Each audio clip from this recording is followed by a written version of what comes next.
up, cappers, gamblers, punters, hustlers, low baggers? Happy Thursday, January 20th to all of you. Thank you for watching Betting with the Bag right here on Pub Sports Radio. God damn!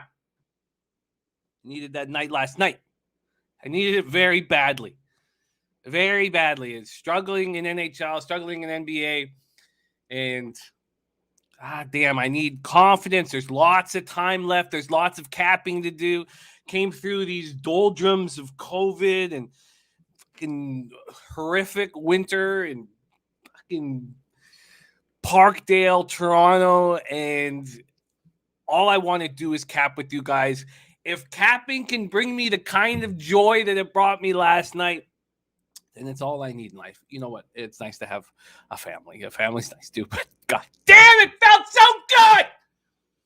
Felt so good, but there's a huge hole I'm trying to climb out of an NBA, and it's just, let's just keep the momentum going forward. Shout out to all you guys. Welcome to our big Thursday show.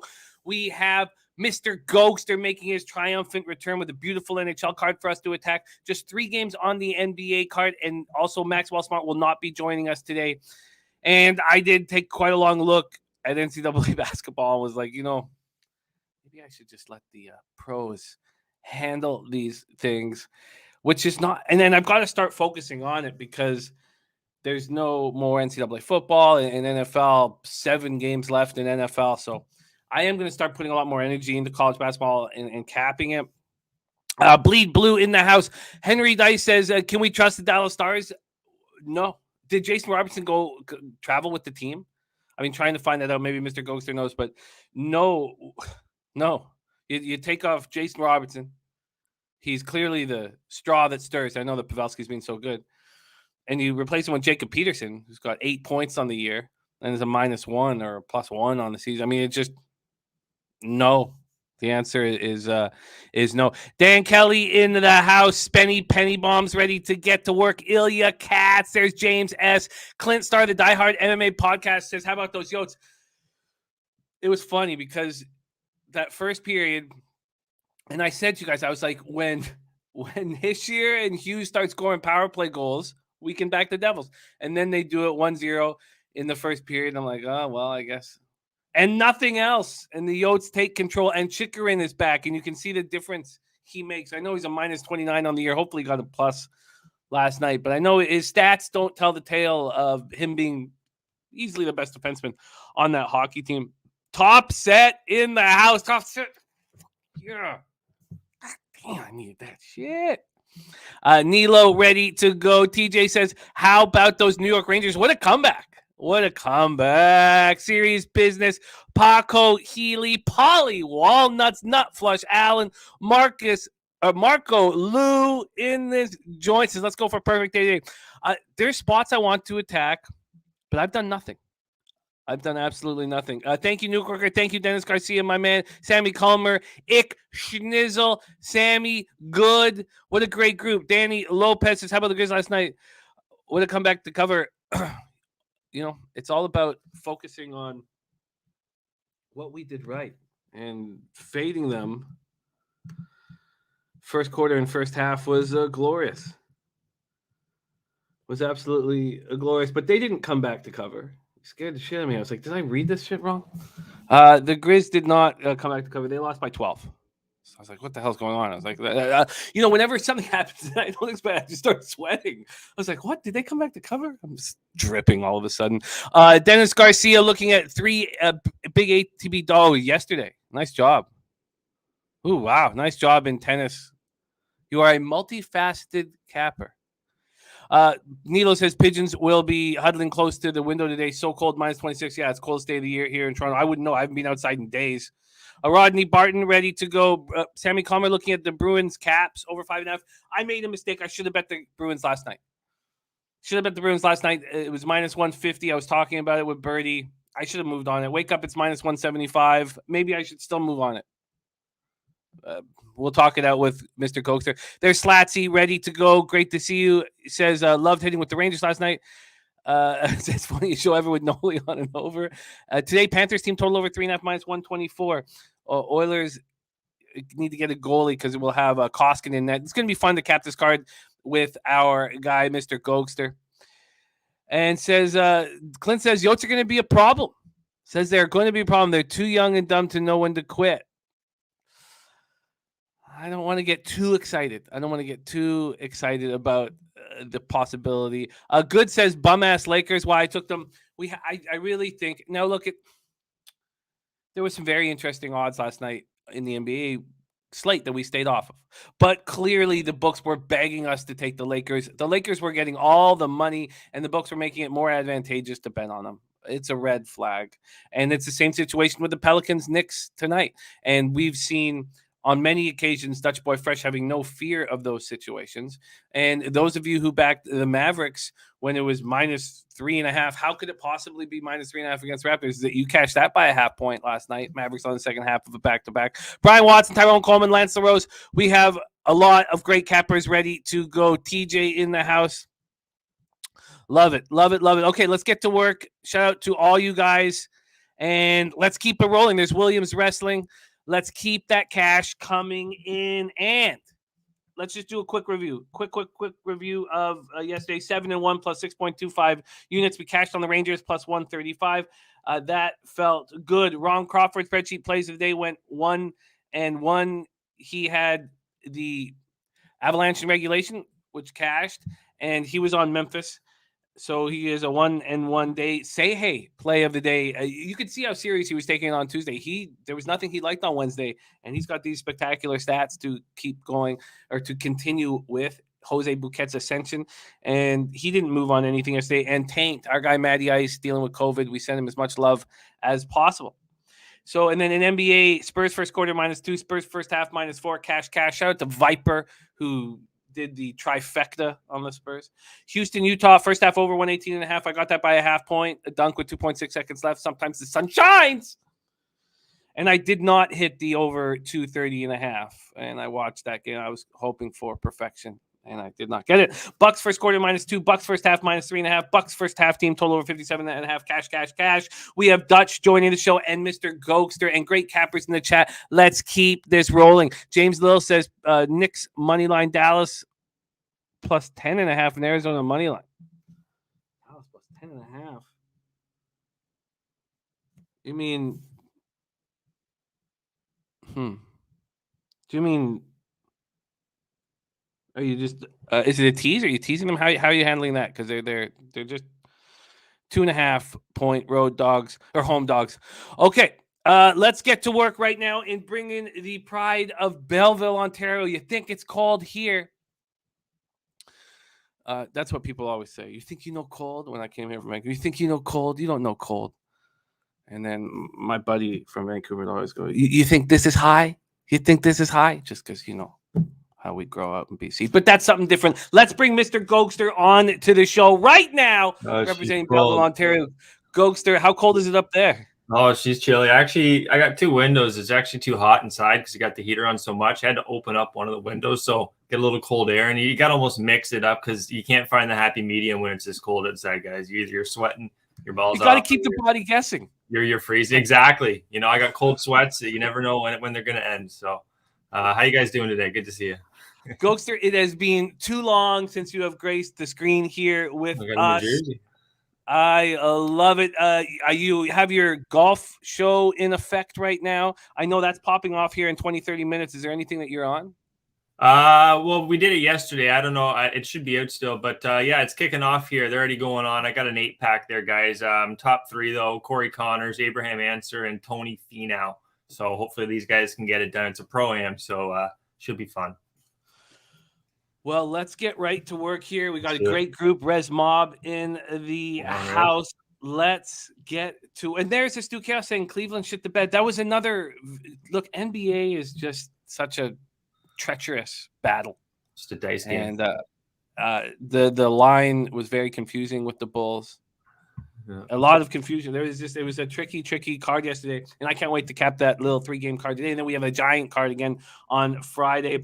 But we have Mr. Gogster in the house, got his Leafs toque on, Leafs jersey on. It was great. We made money fading them last night. Faded their ass 2 ways till Sunday, whatever they could say. I don't know if they say that, but if they do, it works. Let's get right to work. By the way, Gogster, we've got lots of time.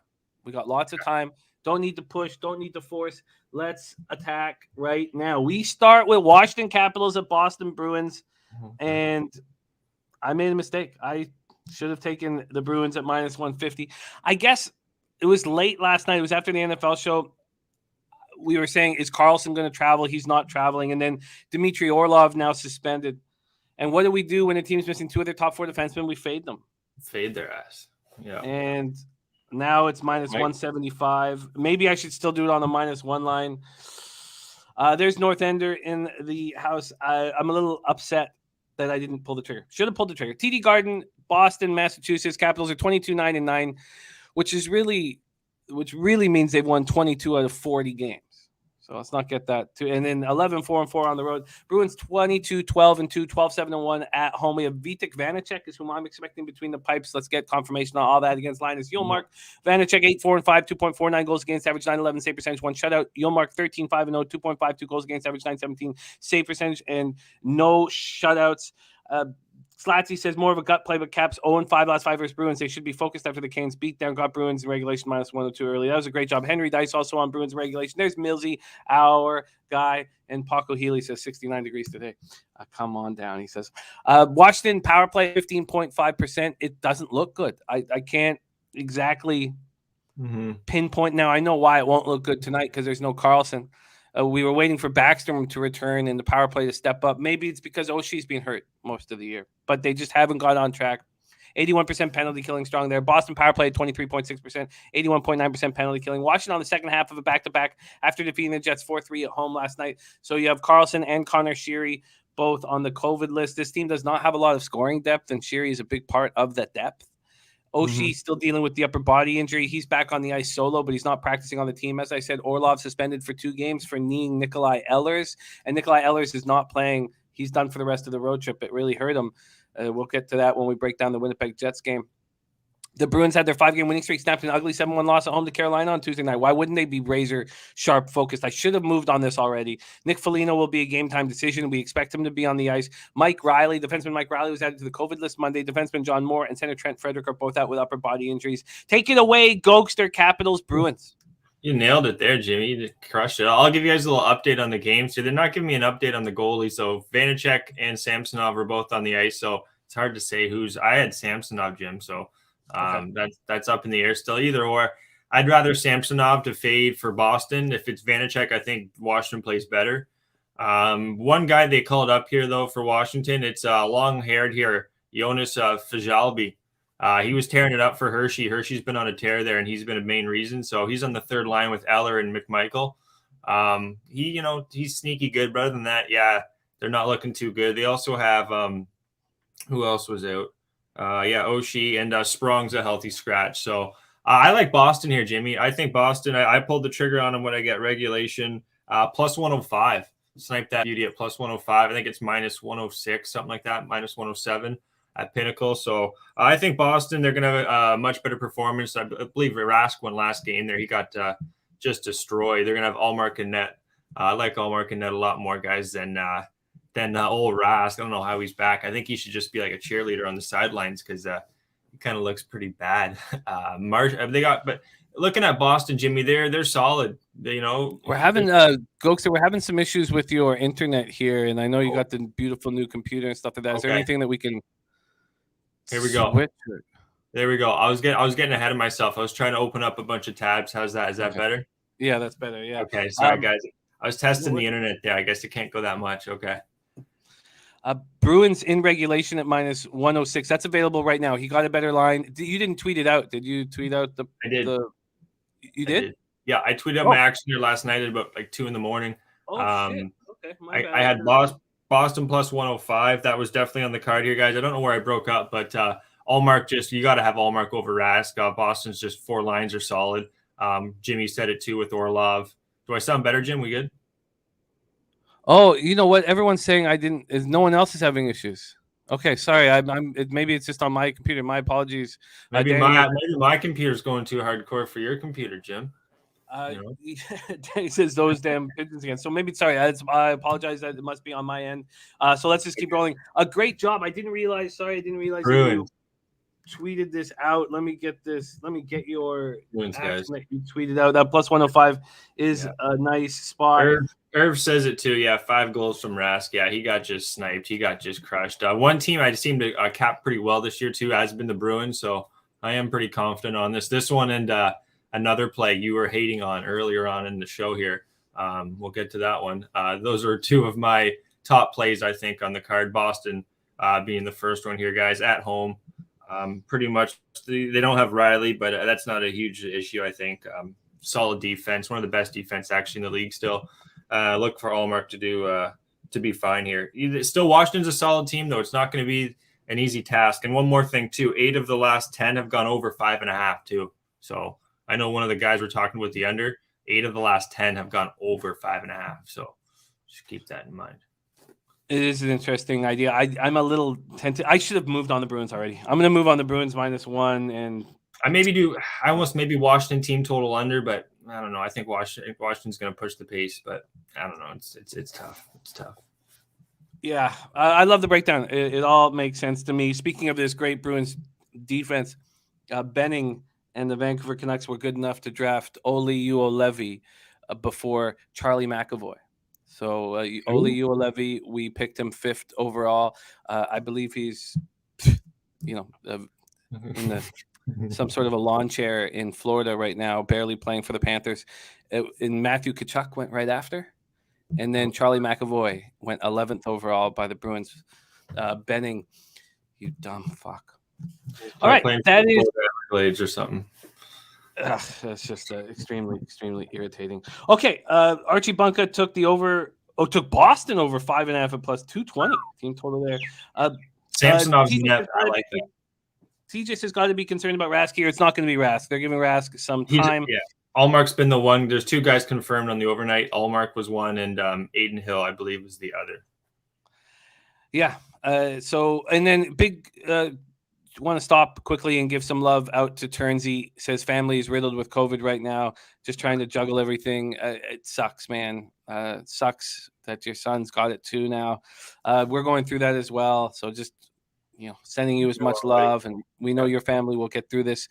It didn't take us. I mean, Carter's still sick, so I shouldn't say it didn't take us that long, but thinking about you and hoping that you get through that and your family, my man. We love you, Turnsey. And oh, man, just hate it. But Bruins in regulation at plus 105. Great job tweeting that out. My fault that I missed it. And I'm going to I should have added you there. My bad.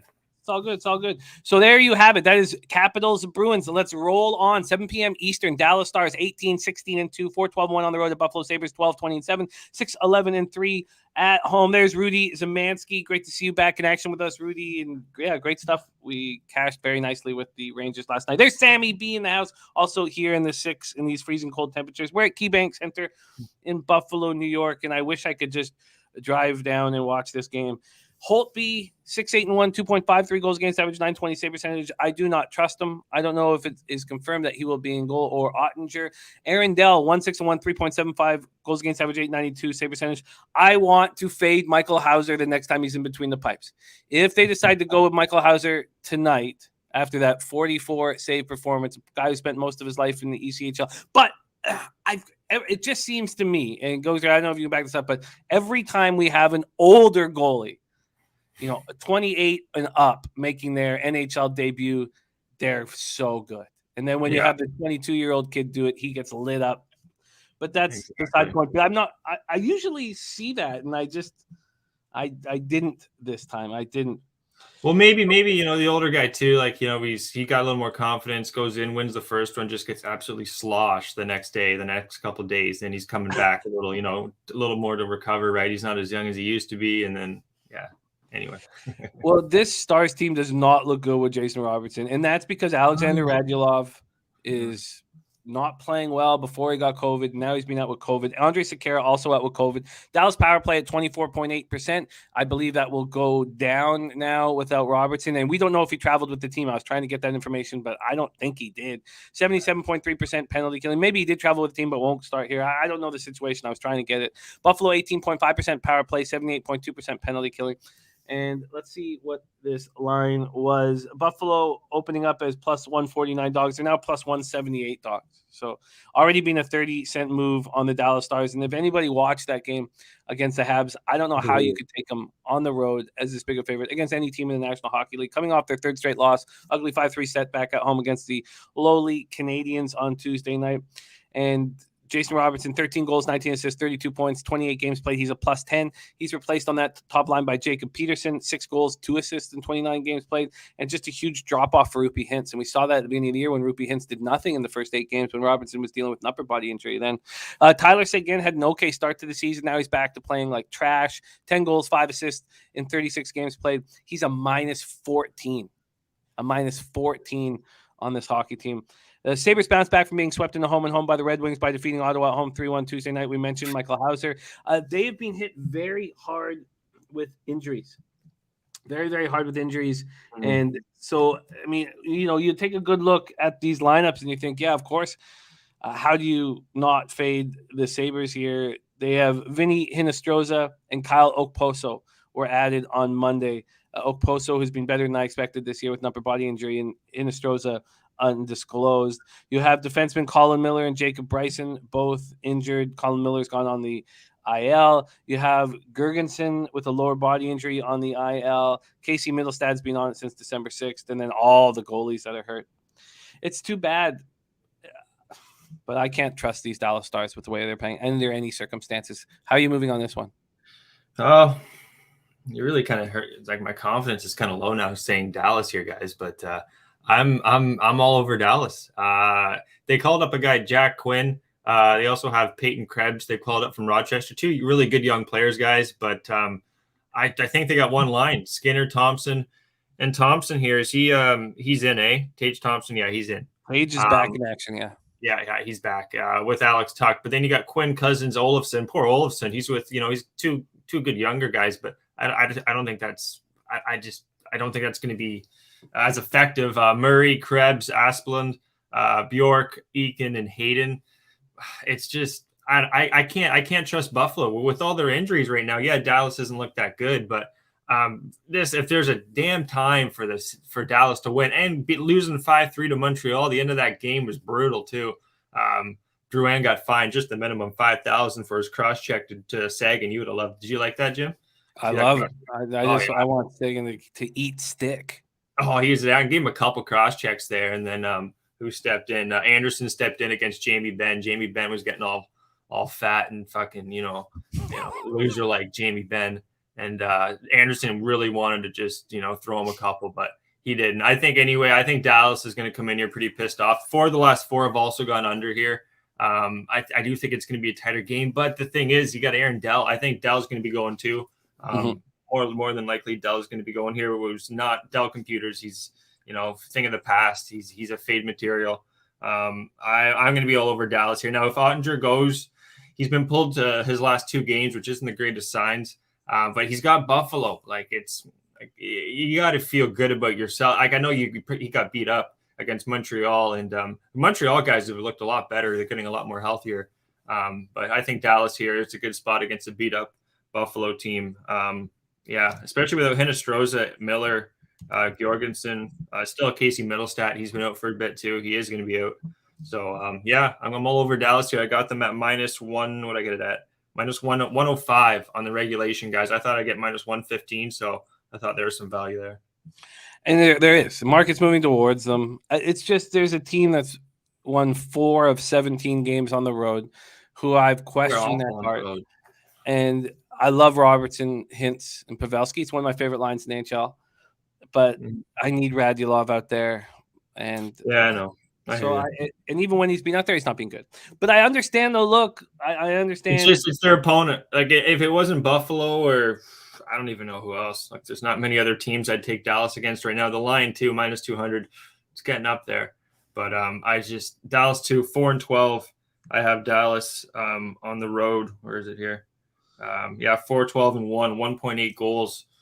They got to start scoring a little more here. I can see it being a lower scoring game, but both penalty kills, 76% I have here. So, I'm going to take Dallas here. I'm going to trust the capping. Mike M. Puck Punny play of the day is the Buffalo Sabres at plus 170. I know we don't look a ton at where the money is in NHL, but wow, look at this. This is wild. So you have 2,408 tickets in. We have this big market move towards Dallas, and they are public at this point. 21% of the tickets are on the Buffalo Sabres and 86% of the cash. On Buffalo? On Buffalo. So big bets have come in on the Sabres, even though this market move is moving towards the Stars.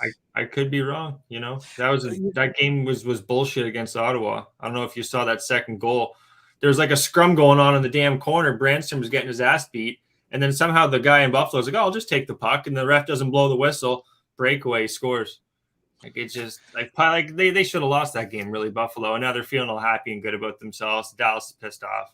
That's another reason. I can understand your look here. What we've seen with teams like Dallas, teams where you question their heart. You can even mention like a team like the Lakers. What we've seen in these situations is when everybody gives up on them, that's probably the time to bet them. But they were dead last too, Jamie, on the road from the stats I saw too. I was like, really? Dallas was worse than Ottawa? You name every team in the league. So, and I have a hard time seeing that. I'm off this. But Mr. Gogster has moved on the Stars in regulation and didn't have to pay much vig. What was that? Minus 105, I believe. Dennis says I might take Dallas. I can understand it, but I'm off this spot. Let's move on to the next game on the card, 7 p.m. Eastern. And I did some interesting stat digging in this Columbus Blue Jackets Philadelphia Flyers game because I was going to bet the Columbus Blue Jackets and I was going to be a little late to the party. I was offered a plus 105 for the Jackets, which is where they stand right now. It's actually coming back to Philly a little bit here. So at 10:11 a.m. at Pinnacle, the Blue Jackets were plus 105. Then 36 minutes later, they moved to plus 112. So money did come in on the Flyers. I'd actually be curious to see where the cash is in this game. 1,727 tickets in. You have Philly. It's 65% of the tickets on the Jackets and 92% of the cash. So and that was that. Yeah, on the Jackets. That was that initial move here. In Die Hard MMA podcast is on the Jackets here, and I'll kind of explain my thinking around here, and I'd love to hear Gogsters. Slatsy says he's on the over here. So is Henry Dice. They're both on the over in the spot. Slatsy says overs 8-1 last 9 meetings, over 6. Jackets can score and give up goals. Sammy B says both teams stink. Wells Fargo Center in Philadelphia, Pennsylvania. Philadelphia Flyers 6-8-4 at home and are on this 9-game losing streak. Some funny stats when I was digging in. The Philadelphia Flyers, I got the push in that Islanders game on Islanders -1. Islanders won the shootout, and I was watching that shootout, and it was just the ugliest shootout I'd seen in a while. And I dug deeper. The Philadelphia Flyers have had 17 shootout attempts this year. No. And zero goals. Columbus, 16.1% power play, the same as Philly, 16.2, and both teams have the same penalty killing, 78% for Columbus, 78.8 for Philadelphia. Merzlikins has not been good. We broke down psychologically why I think that's the case, why it's happening to him. We don't need to rehash that, but he's not being good. 13-9-1, 3.20 goals against average, 907 save percentage, and he looked so good in the beginning of the year when he was trying to focus only on hockey because of the death of his best friend. Now he's just alone with language issues and in a COVID-infested Columbus, Ohio. It's tough. So Columbus is a well-rested group. They've not been seen since a 9-2 shellacking at Florida on Saturday night. That initially right there makes me want to back them. They're a fresh group. Hopefully they've been sitting in that seething anger. But they have Jakub Voracek, who's a big part of their power play. I know he only has 1 goal this year, but he's their second leading point scorer. Cole Sillinger and defenseman Adam Boqvist and Vladislav Gavrikov all out with COVID. Flyers have lost 9 straight. They're coming off a 4-3 shootout loss at home to Islanders on Tuesday.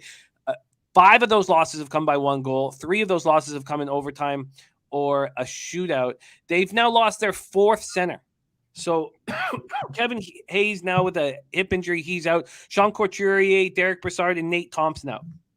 I would immediately bet on Columbus in that situation. But let's see, how have they handled losing these centermen? Now, obviously they've lost 9 straight, but they've moved Claude Giroux over to center.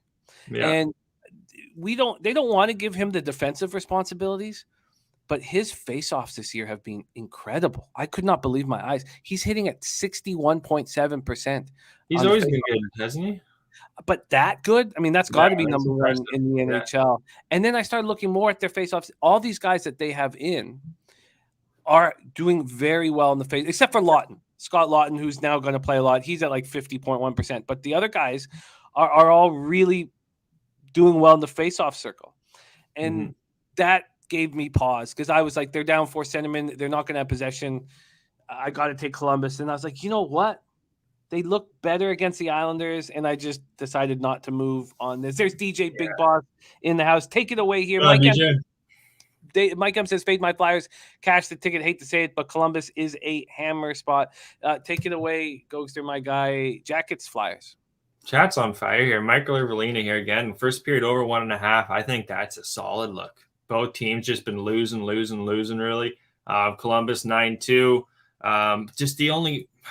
I'm looking at the lines for Philly here. Mayhew is a good he's a good player. We got him from Iowa, the Iowa Wild, Minnesota's team. He's on the right wing with Frost and Van Riemsdyk.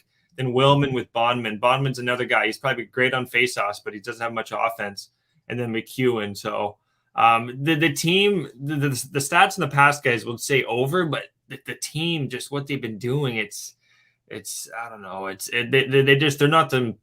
They don't scream offense. Philadelphia defensively too. Looking at them defensively, I can't even talk right now. Provorov, Braun, York, Sanheim, Yandel, Ristolainen.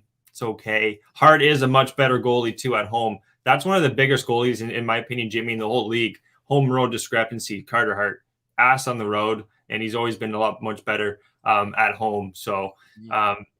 I actually was leaning towards Philly here, but just to be honest, I forgot about the Columbus 9-2 shellacking against Florida.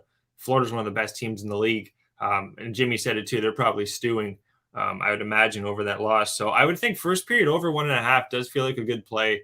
What's the juice on that, Jimmy? Is it under minus 130? I'll check what it is here. It is. I'm pulling the trigger. Well, I don't have Pinnacle up, and I will right now. It's the first period over 1.5 at Bet365 is minus 135, but I imagine that you will get a much better number at Pinnacle. So let's pull up Pinnacle here and see what we are dealing with. I believe that is a solid play there. Yeah, both teams coming out a lot stronger. Or I don't.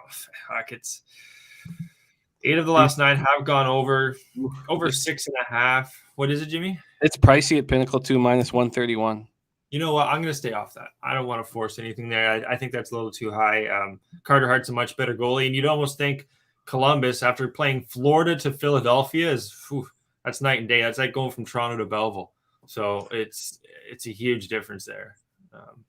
Yeah, and I can understand what Clint is saying. Massive step down in competition for Columbus. They've been playing the Hurricanes, Tampa Bay Lightning, and the Panthers. Now they get wounded. Flyers, Columbus today. I just can't do it, and I don't want the Flyers. I would just prefer not to be involved with my money in this hockey game. Can we declare this one a bum fight, Jim? Yes, we can. Yeah. Yes, we can. Absolutely bum fight. I was shocked, though, reading the face-off statistics for this.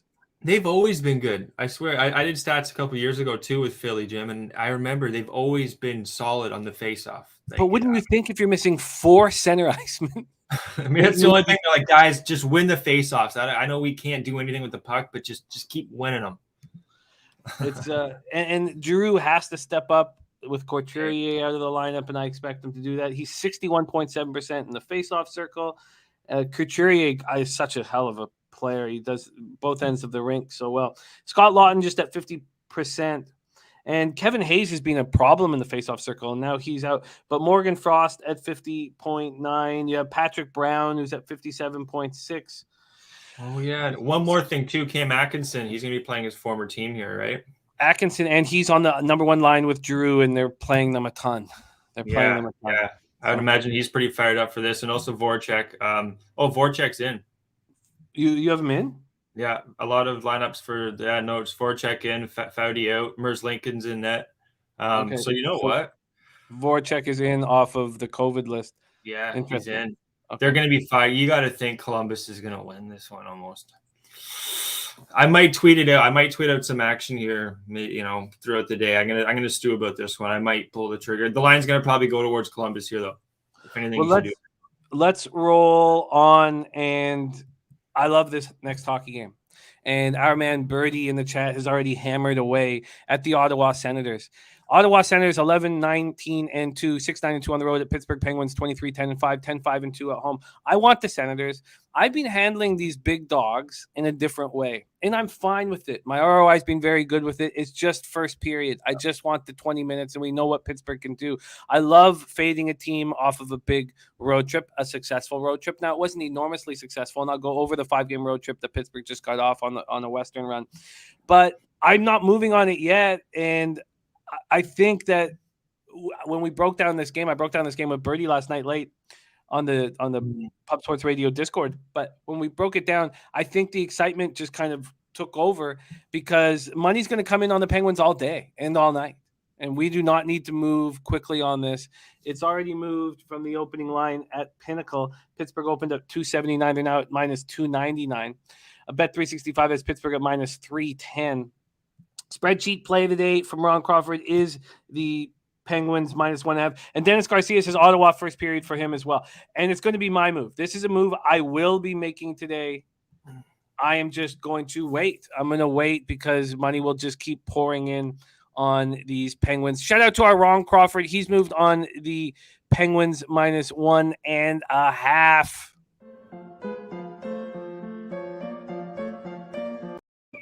Oh,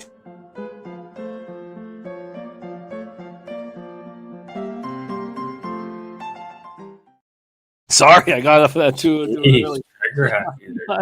My bad. There's Tom and Tom Racing. But I'm with Dennis Garcia here. Ottawa peppered Michael Hauser with 44 shots and got only one past them. They're going to be stewing. They're going to come in here and fire away. And Birdie talked about the issues that these stars have after a long Western road trip with children and bills and, it's wintertime, house chores for their wives. Now, not all of them are in that situation, but a lot of them are. Sammy says, Pens already got my money, 2-game money line parlay, Pens and Vegas Knights. Osby says, if you see Sens first period, you also see the under. I've not. The totals have been a little bit tough for me of late, and I'm not forcing any totals. I'm not trying to reach for action either. That's a tough call. Let's break this down a little more. We have Anton Forsberg, I think, going to be in net. We know that Matt Murray is now out of the lineup. I forget what's wrong with him, but he's now on the injury report. 6-6-1. Say what? He's ill. He's ill, but non-COVID, right? Was it non-COVID? He just looks ill, but anyway. 6-6-1, 3.07 goals against average, 910 save percentage, 1 shutout for Anton Forsberg. Tristan Jarry, 19-7-4, 2.08 goals against average, and 928 save percentage, 3 shutouts. Ottawa power play 20%, penalty killing 78.4%. Pittsburgh power play 18.1%, and that's just going to go up now with Malkin back. He's a specialist. 89.5% penalty killing. Senators had their 2-game winning streak snapped in a shocking 3-1 loss at home to the Sabres on Tuesday night.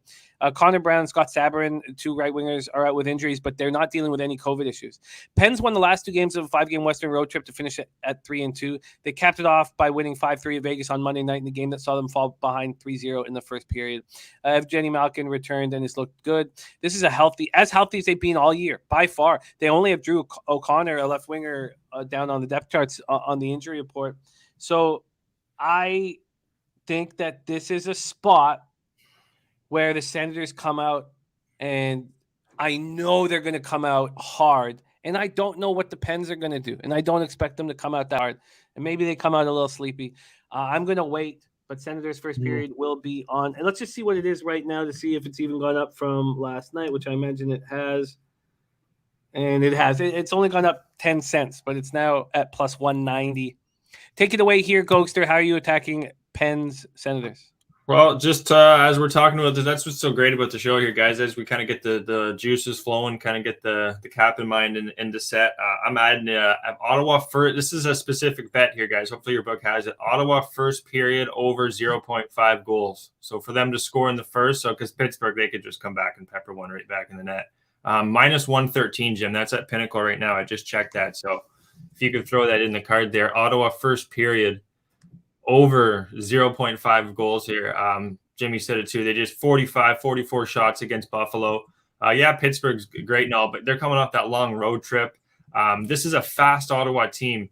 Pittsburgh, they're just really experienced. 60 minutes, it's going to be tough, I think, for Ottawa to beat them. But coming out of the gates, you got to think Ottawa's going to just, it is Yari. Yari is a solid goalie. But the way Ottawa plays, it's different than a lot of these other teams. To be honest, they're almost like a poor man's Florida, I want to say, in a way. Like, they're very quick. They like to go a lot of offense. They don't have as much. They're not as deep as Florida, but they like to go. And I think they can get one in the back of the net here. First period over 0.5 goals. Jim, what do you think of that?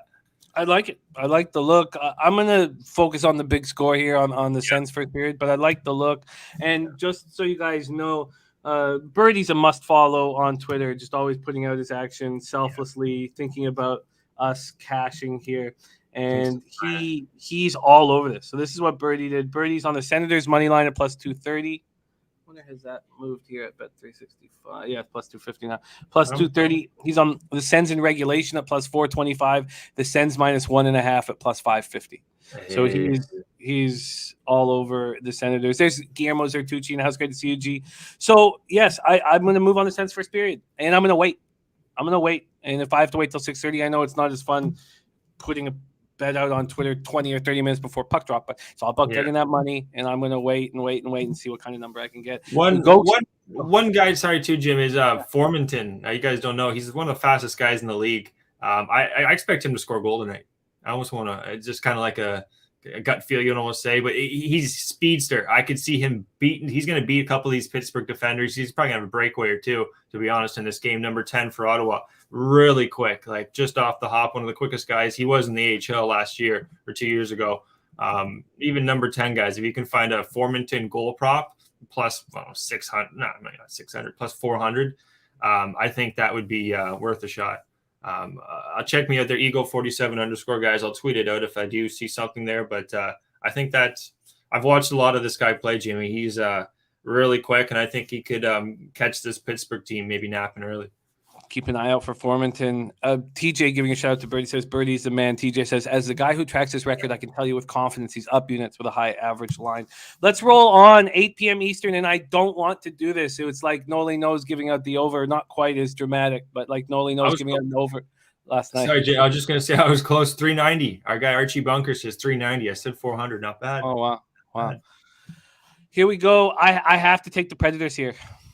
I have to take the Predators here on the -1 line. I didn't do it earlier. It's been a 9-cent move towards them.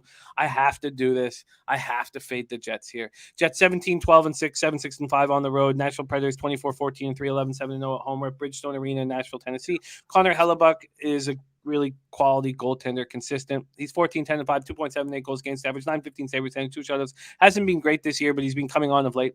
You see, we got Yaros.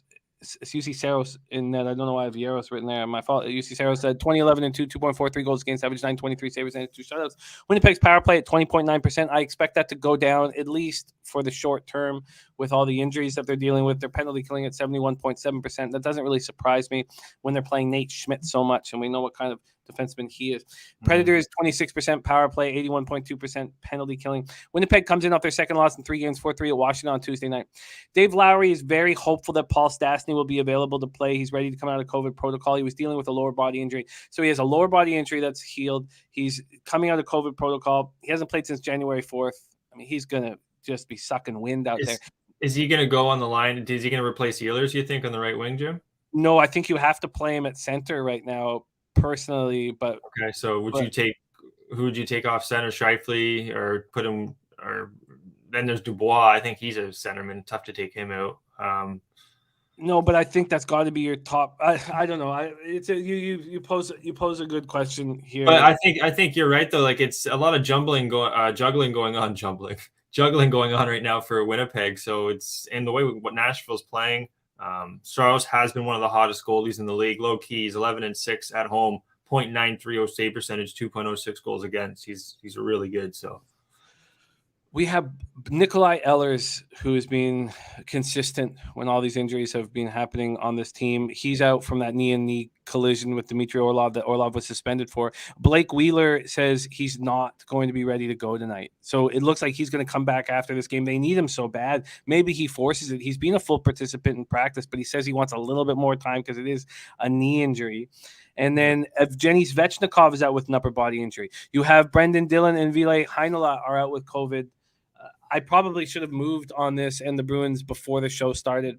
I didn't move on anything. I guess I wanted to talk it out. Nashville -1 is going to be on my card, even though I hate this hockey team. Greg Smith thinking the Jets under 2.5 goals. And Slat says, would have bet on the Jets, but not without Ehlers and stay off. He hates the Preds. And Henry Dice on the over 5.5 here. Take it away here, Mr. Gogster. We got Fat Wally in the house. Can't wait to hang out with Fat Wally in San Antonio. By the way, our dates are set 21st to the 31st in March for the big Pub Sports Radio party in San Antonio. But here we go, Gogster. Take it away, Jets Predators. Oh, Jesus. I wish I didn't even realize. I didn't see that game, Jim, with the Oilers going out. Stats I had, information, didn't have Oilers out of the game, so or not in the lineup. I had the over 5.5, and I don't feel nearly as good about it. I'm still going to stick to it here. I still think with the Jets that they don't have any defense. I think Nashville team total, if you can take a Nashville team total over, I think that'd be a solid look. They're defensively, they're banged up too. Winnipeg, Jimmy said it there. No, who was it here? Dylan, and Stanley here on the eye. Stanley's still out. No, they got Stastny. Yeah, he's up and down. Hinola, Comrie, that's their backup goalie. Dylan. So, and their AHL team too, Manitoba Moose guys, they've been pretty damn good. In the past, they've been a pretty shitty team, just offensively, but the guys here, Harkins, Reichel, Vasilinen, Tanato, Perfetti, Boganski, a lot of these guys play for Manitoba Moose, and they're not honestly having the worst of years. So Nashville, I do expect them probably to win more. We talked this out, and the line, to be honest, it probably should have been -170. I think 160 open -140. That's probably, I should have hit that too. But I think a nice overplay. I'm still going to stick to it. I still think there's going to be some goals here. And if Nashville doesn't produce them, then I'm in trouble. But I can see still 4-2, 5-2, 5-3 kind of game. I expect there to be some goals here. And you're on the over 5.5 at -117. Out of curiosity, let's see what that is moved to at. Was that at Pinnacle? That was at Penny, yeah. Okay, so let's see what it is. And now it's -123 to the over. So it's still a 6-cent move. That's a good sign. Okay. That is a good sign. Ski Profit says, I remember Gogster had a nickname. It's old Raw Dog, man. I forgot about it too. I completely forgot. Oh, Jimmy, Jesus Christ. How could you forget that shit? Okay, so and Brady says, I really thought Wheeler was going to go tonight. I'm shocked that he's not going to go, but it's a knee injury and he's nervous and he has not had a good season. But he said yesterday after practice that he says it's unlikely that I will be ready. So that was the sign that he's not going to be able to go. So I'm going to move on the team, one of the teams I despise, the Nashville Predators, on the -1 line. Let's move on. Yeah. One thing, too, I doubt Winnipeg's going to come out slow, though. I doubt they're coming out slow here. The guys they called up, good chance for them to show what they got here. I think their third, fourth line, they're going to be quick here. They're going to keep the pace up. And, shout out to Nick Cousins here, fourth line on Nashville. They got 4 lines, 2 on Nashville that can go. So I think it's going to be a fast-paced game. For me, it's this Predators team has been losing, and they looked terrible against Vancouver. I watched that game, or at least I watched the second and third periods. They did not look good. They're on a losing streak. They've been good this year. I don't think they're as good as their record indicates, but I think that they step up here. Ekholm, too. That's what I said. Losing Ekholm, being down, Fabro hurts as well. But Ekholm, we know what kind of defenseman he is. 6'4", can make the outlet pass. He's quality. And when they were in the throes of despair, every team in the league was calling him to see if they could get Ekholm off their hands, and they were not allowing him to go. But I just think that there's too much that the Jets are dealing with right now, and that they get attacked here. Let's roll on. Next up, we have Dennis Garcia says, so wait until the last minute before taking Winnipeg. Got it. Yes, I expect the market to continue to move towards Nashville. So that would be the move if you want Winnipeg. But in saying that, it got up to -145 at 8:43. And it's now at -142. So Well, like Saros didn't play last game either, too. Renee was, or not Renee, Renee. Who was it here? Off rest. Who was a backup there? He's a Civ for Nashville. Anyway, he went the game before when they lost. So they're Riddick. also, Riddick there, Red Light Riddick.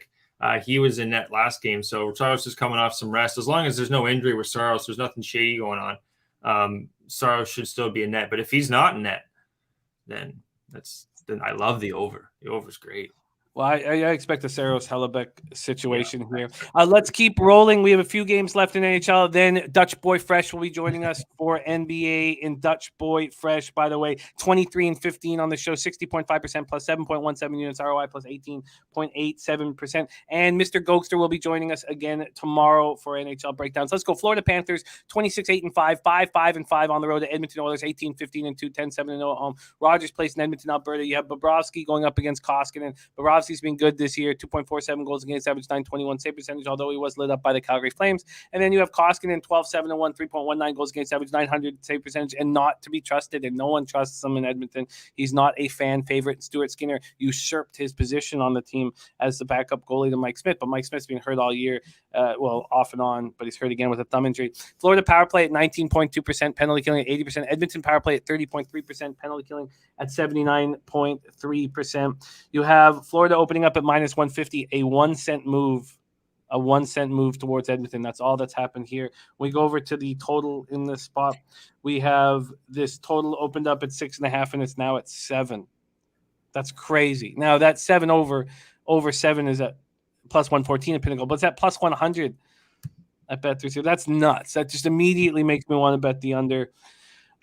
Panthers opened this 5-game road trip with a 5-1 loss at Calgary on Tuesday. That snapped their 4-game winning streak, but they've been bad on the road all year. They lost Hornqvist in the second period with an upper body injury. It's not clear what the extent of it is.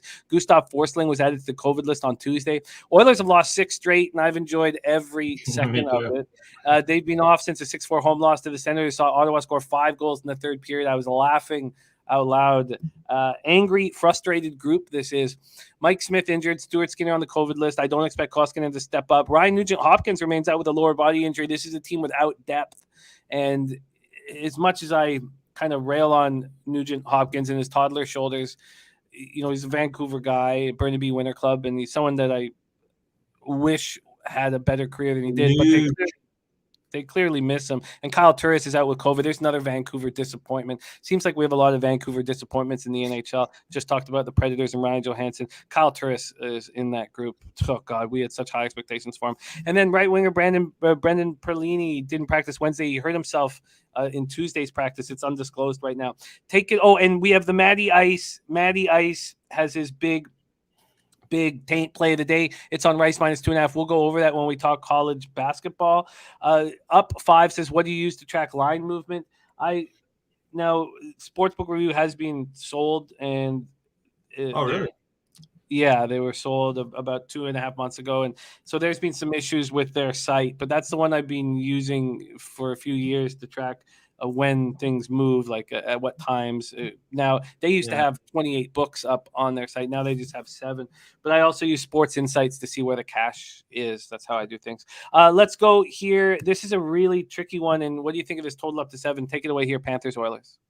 Well, I think one thing with that, only they have no offense. I think with Edmonton, they got problems. They got some problems in Dodge, guys. Benson, McLeod, Cassian on the third. Shore. Who's Ryan? Is that Bobby Ryan? I don't know who Ryan is, but he's with Steve for Edmonton, number 10. It's what's his name? I don't even. He's not a guy. He's not a household name. I'll tell you that. Then they got Hyman, Draisaitl, Puyarvi, Yamamoto with McDavid and Fogle. Like what? Fogle. All right, Fogle. See what you can do, bud. But I think Florida. If Ottawa put up what they did against these guys, how the hell is Florida not going to score at least 4 goals here? You tell me that, guys. I think Florida. They're completely healthy. Florida. Who did anyone out here? No, Johansson here. That's the only guy COVID. But Hornqvist, we don't know the extent of his. It's Derek Ryan is the kid. Derek Ryan. Okay, Derek Ryan. Look, Hornqvist is out, Jim? We don't know. He left the game in the second period with an upper body injury. They left the Flames game, so we don't know the extent of it. they're still deep enough here. Like I just watching Florida play, guys. I'm actually adding this play here, Jamie. I just looked it up on Pinnacle. Florida team total over 3.5, -122. I just there's going to be goals here. I even looked at the over 9.5 in this game last night. It was plus 400 at Pinnacle. I think I'd sprinkle on that. I think Edmonton would be my one worry. I think this is a Florida spot more I think about it. I think this is just to keep it simple. The way Edmonton's been playing, they don't have a goalie. Their defense is not too bad. That's the only thing I think Edmonton's got going for them. Their defense is still intact right now. But this is a healthy Florida team that can score against the best of them. You name the team, they can score against them. And this has got to be, in my opinion, guys, Florida team total over 3.5. I'm going to add it -122. I think they're going to win the game too. It's -154. I don't want to take regulation. I think they're just going to be goals here, and I'm going to trust Florida to bounce back here. Elliot V also on Florida. This is twofold for me. I don't want to try to catch a falling knife with the Oilers, and I do not want a road favorite that's won 5 of 15 games on the road. So I can understand your angle. You're on the same angle as Slatsy with the team total over 3.5, but I can't put my money on this. Deacon Mike too said it best here. Florida relentless shots on goal. They are relentless, and Koskinen's going to hold it up. He's Swiss cheese in my opinion. So they could score 6 here, Florida. In my opinion, if you can even get an over 4 plus money, I wouldn't mind that too, guys. But I'm going to take over 3.5 -122. Enough Fletch Allen has his book offering the Oilers under 3.5 team total at +155. That's wild. That's wild. Puzzler says, sorry, I woke up late. I'm still blinking stupidly. That's what Puzzler says. So take a little bit of time to get that blinking under control. North Ender agrees. There's opportunities for us to attack on this board, and I just don't feel comfortable with that being one of them. Let's move on here. We move on to 9:30 p.m. Eastern. Colorado Avalanche, 25-8-3, 9-6-2 on the road. LA Kings, 20-15-5, 13-9-2 at home. I still have not made a future bet on them. I check it every single day. And I still haven't moved. At +600, I was like, there is value. At this point, I think the Tampa Bay Lightning are the best team in the league, and I know that people are sort of rallying against it. I just think that they're so good, and Avalanche should have the same sort of number that the Lightning have. Lightning are at 701 +700 at bet 365, and I think that will just go down. But the Avalanche have gone from 475 yesterday to 450 today. I still haven't pulled the trigger. I'd like to have them in my pocket. I should have pulled the trigger at +600. Do you think the goalie situation though, Jimmy? Like it's Kemper. I think Francouz is the guy. I was going to say he's been like the guy that come up. Maybe he can do the Khudobin thing with Dallas the one year when they kind of made their run to the playoffs. But yeah, I like Francouz because I don't know about Kemper. I think he's just kind of trays, recycled trash. Yeah, I don't trust Kemper either. 17-5-1, 2.72 goals against average, 908 save percentage. Johnny Quick and Cal Peterson have not looked good in the last 2 games. Kings are allowing a lot of goals. Quick are 11-9-4, 2.53 goals against average, 915 save percentage. That's gone down a lot. Colorado power play at 23.2%, penalty killing at 75%. Kings power play at 16.7%, penalty killing at 74.1%. We have this total opened at 6, and looks like it's going to go to 6.5 here pretty soon, and I would try to go under it. I would try to go under this total. And I will, I guess. I probably will if it goes to 6.5. The Kings open up at +162. They've moved to +161. I talked about this game quite a bit with Birdie last night. The Avs are on the second half of back-to-back after defeating the Ducks 2-0 in Anaheim last night. It was a tough game. The Ducks played them tough. The defensemen Bowen Byron and Ryan Murray are out injured. Valerie Nichushkin out with COVID. Kings coming off their second straight loss, 6-4 at home to Tampa on Tuesday night. It was 3-3 going into the third period, and then Tampa exploded for 3 goals. And then Kings got a late one. Left winger Carl Grunderson and leading goal scorer Adrian Kempe remain out with COVID. I wonder if Kempe can get back here. 17 goals on the season. I definitely want him here. Elias Anderson dealing with an undisclosed injury. This is an angry Kings squad that 13-9-2 at home. Remember, the Avalanche are just 9-6-2 on the road. I would like the Kings first period, but I do need to be rewarded. There has to be a risk reward that I feel that makes sense. And here, +140 is probably not enough for me. Take it away, Gogster. Avalanche Kings. Excuse me. Avalanche Kings. I'm just trying to look up how much Colorado's it's kind of how much energy they expended in that last game. At the end of the game, they really had a huge push there, but throughout the game, it looks like it was. I know they were on their toes a lot. Kemper, Kadri, Rantanen, O'Connor, they held the Ducks in check for the most part. It was Francouz that stood on his head. Defensively, they were okay. Gibson. They're going from Gibson too against. I was leaning towards, to be honest, guys, Colorado regulation minus. I was hoping to get minus 120. The line wasn't out when I was looking at it here, Jim. And also they have 6.5 pinnacle under to minus 117. So if you did want to jump on that, minus 117 is also what Colorado is in regulation. I would be looking that way, to be honest. Also that fight. Do you see that fight, Jim? Between No, I just read about it. I didn't see it. Oh, you gotta watch it. It was one of the best fights I've seen in a while. I was getting like the one guy for Colorado, like he stuck his hand, he's pushed the ref away. He pushed him away. He's like, no, we're going. Got rid of his elbow pad there so he could get more throw in his arm, and just started throwing haymakers against Delorier. It was just a beauty fight. I still think Colorado here, guys. It's not a play I'm going to have action on because the Kings they can still score. Just looking at their line, though, I don't like Lemieux, Lizotte, Kaliev, Fagimo, a funny name, Kapari, and then Turcotte, Moore, Deneau, Arvidsson, Brown, Kopitar, Iafallo. So it's not doesn't scream offense in my opinion here for the Kings, even though they have looked pretty good without Kempe. I think that's a huge problem for this team. He's kind of gets the spark going, I think, for this hockey team. So I would be looking towards Colorado here, guys. Regulation. I'm not going to play it though. Yeah, I need to be rewarded more. I wanted Kings first period, and I don't think the Kings are a bad look in the game, but it's just to fade a team like the Avalanche, you want a little bit more than that. Slatsy said he threw down 100 on Tampa to win the Cup 2 days ago, plus 700. Come along for the ride. We do well together. I'd like to. I don't know why. I don't know what my hesitation is in the future. I guess it's been a couple of years since I've cashed a nice future. Maybe that's part of the reason. But I should have Avalanche plus 600 in my pocket, and I don't have that. There is Noli Nose in the house. Avalanche Kings, nothing for Gogster and I.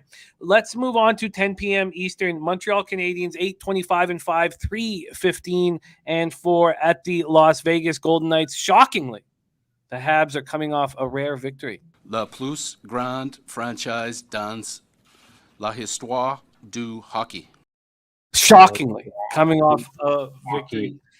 Sammy Montembeault going up against Robin Lehner.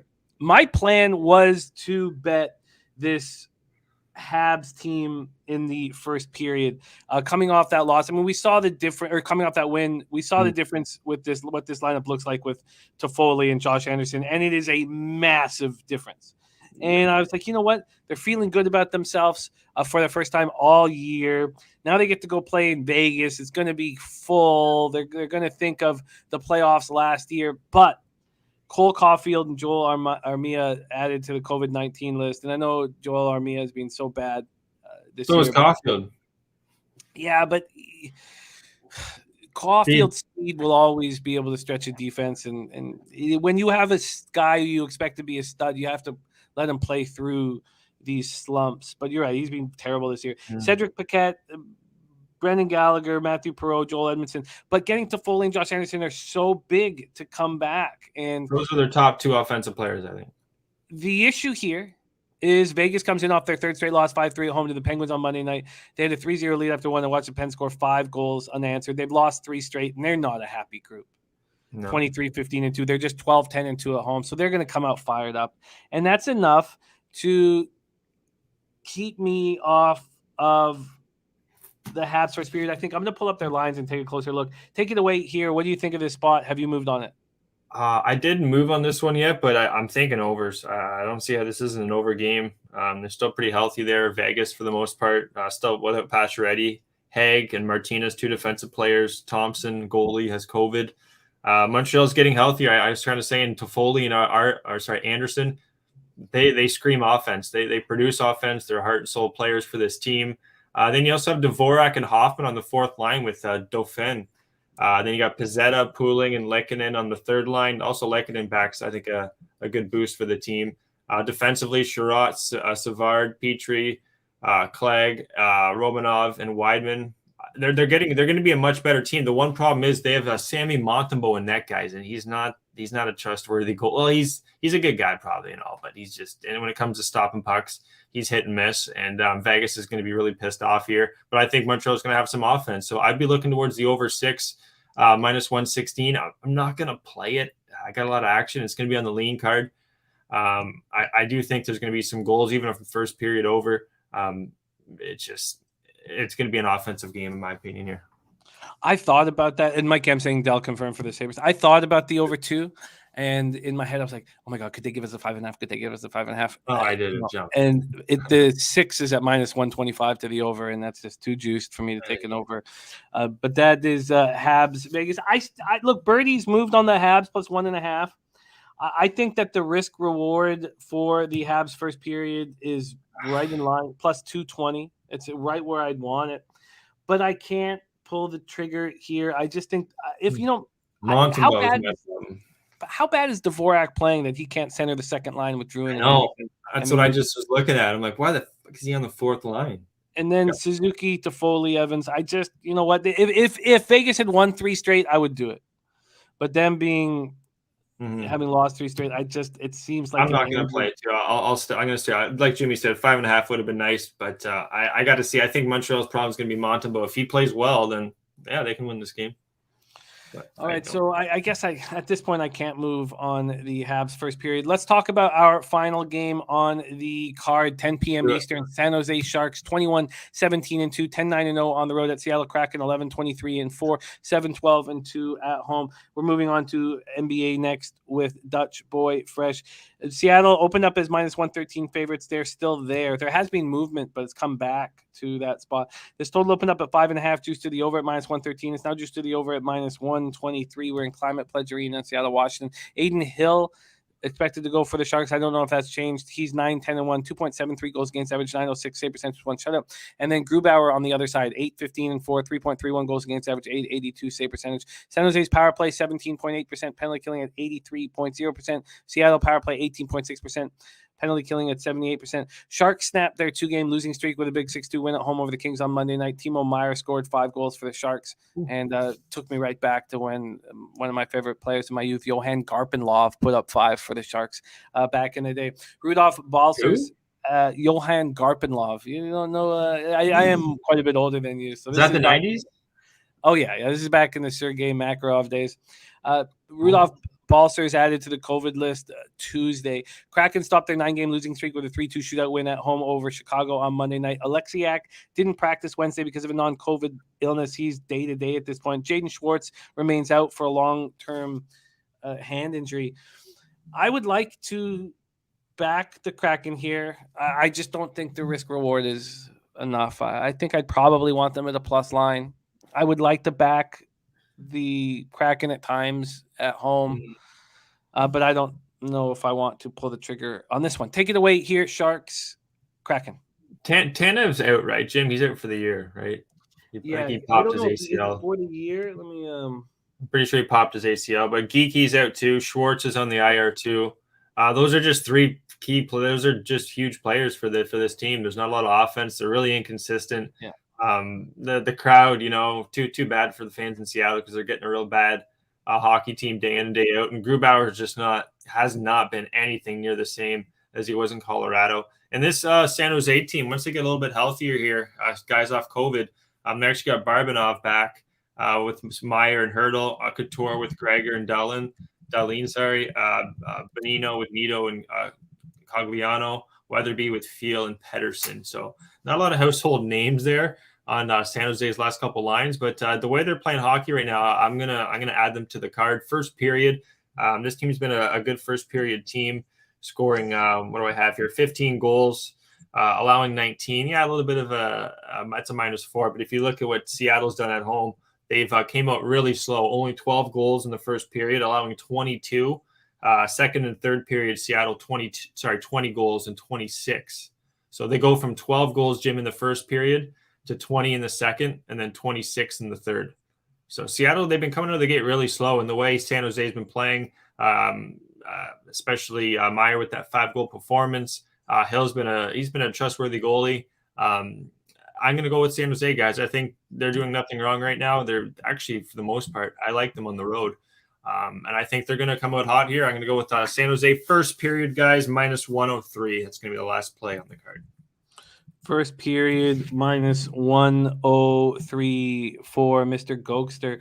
All right, let's review action. We only attacked the one spot, or I only attacked the one spot yesterday on the Rangers plus 135, but that was a casher. We need to stay rolling here. Let's review action. So, Mr. Gogster, you moved on Dallas in regulation minus 105, Boston regulation plus 105, Winnipeg, Nashville over 5.5 minus 117, and San Jose first period money line at minus 103. He gave out all those looks at 1 a.m. Let's see what he added here.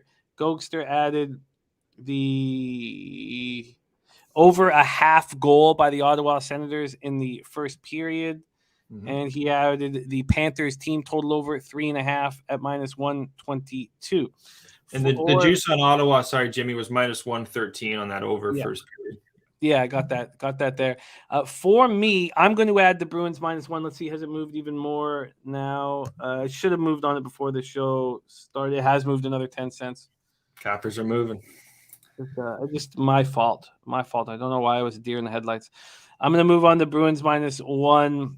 Capitals are missing 2 of their top 4 defensemen, and you have to fade a team in that situation almost blindly, and I should have done it already. We have a question from Mike Kozlowski. He's wondering what you think of that first period, Ryan Kozlowski, first period over in the Boston-Washington game at minus 125.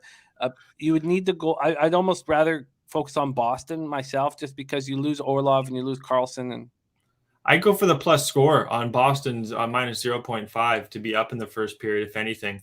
Coming off of that, 6-3, 7-3 loss against Carolina, I got them 15-1 to win the Cup. I think Carolina's a playoff team, Stanley Cup contender. So Washington's banged up too defensively. I think they come out of the gate hot. I would actually go with our guy there. I'd tell him to go with the first period, minus 0.5 at a juicy price for Boston. I get it. I absolutely get it. Let's keep rolling here. So I'm on the Bruins minus 1. I'm going to be. I haven't bet it yet. I'm staying off Columbus, Philadelphia. It was a fun breakdown. I will be moving on the Sens first period at about 6 o'clock, maybe 6:30. Game pops off at 7. I'm also going to be on Nashville minus 1. So I guess Bruins minus 1 and Predators minus 1, and then moving on the first period for the Senators late. That is my action. Mr. Gogster will be back in action with us tomorrow. Mr. Gogster, thank you for rolling with us. I'm going to pop Gogster's Twitter here in the chat. Follow our man Gogster. Tell us what's next for you and tell us a little bit about the big golf show that's going on these days. Yeah, guys. So we got the golf. They just kicked off, actually, for everyone who's a big fan of golf. PGA Stadium course in La Quinta, California. Every week, myself, Billy Briz, and Connor Mack will be breaking down the golf. Give out like 6-packs, top 20s, matchup bets, chat, bring their golf questions too on who they think's going to win, questions about the golf course. We break it all down, guys, once a week there, Tuesdays or Wednesdays. Check us out. And look forward to being back tomorrow, Jimmy. Hopefully we got some more money in our pockets. Yes. Coming off a big day, having a nice week. Let's keep it rolling. There he is, Mr. Gogster, Belleville, Ontario's finest. And now we move into NBA. And I have hope in NBA for the first time in a long time, coming off a 6-1 night myself. Spurs first quarter minus 2 cash. Spurs first half minus 4 cash. Houston, Utah first half over 118.5 cash. Houston, Utah full game over 230.5 was a loser. Bucks first quarter minus 2 cash. Bucks first half minus 3.5 cash. Bucks first half team total over 57.5 cash. I did drop my unit size for the Bucks bets to $100 because I didn't want to have too much invested, and of course, the cash is, but whatever. The money still came in, so I'm pumped up, and it's been an awful season. I've spent most of it down in the teens units. We're now 64-70. It's still an ugly record, but I'm going to dig myself out of it, and you know why I know is because of your next guest. But I'm 47.8% down 12.45 units is ugly. ROI 9.29%, average line minus 109. Again, in this show, The only thing we can promise you is honesty and transparency, even though it can be embarrassing and tough to talk about out loud, which is my NBA record has been. I'm ready to fire away here, and your next guest has been so good on our show. 38 official bets he's made. He's 23 and 15, 60.5% plus 7.17 units, ROI plus 18.87%, average line minus 105, low VIG as well. Please welcome to the show from Las Vegas, Nevada, Dutch boy fresh in the house. Dutchy, what's good? Give me the motherfucking bag. Salute my guy to you, to everyone in the chat holding it down. And we got a cool 3-piece, you know what I'm saying, on the menu tonight. So I'm ready to eat, bro. Let's fucking eat. Let's fucking eat, Dutchy.